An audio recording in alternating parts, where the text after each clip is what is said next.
حضرت عمر کے دور میں ایک دفعہ دو عورتوں نے ایک ہی جگہ دو بچوں کو جنم دیا، ایک لڑکی اور ایک لڑکے کو۔ اس کے بعد دونوں عورتوں کا آپس میں جھگڑا ہو گیا۔ جھگڑا اس بات پر تھا کہ ایک عورت کہتی تھی کہ لڑکا میرا ہے اور لڑکی تمہاری۔ لوگوں نے جب ان کا جھگڑا دیکھا تو ان دونوں عورتوں کو حضرت عمر کے پاس لے گئے اور سارا قصہ بتایا اور کہا آپ ان میں ٹھیک فیصلہ کریں۔ حضرت عمر نے کہا حضرت علی کو بلایا جائے، وہی ان کا ٹھیک فیصلہ کر سکتے ہیں۔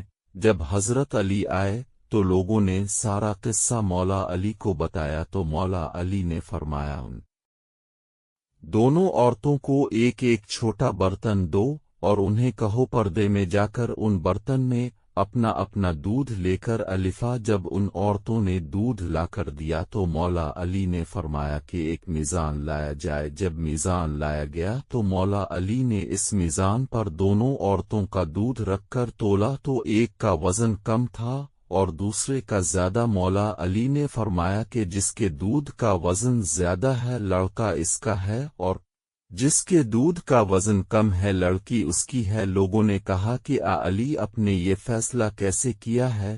تو مولا علی نے فرمایا کیا قرآن پاک میں تم لوگوں نے وہ آیت نہیں پڑھی کہ مردوں کا حصہ عورتوں سے دگنا ہوتا ہے؟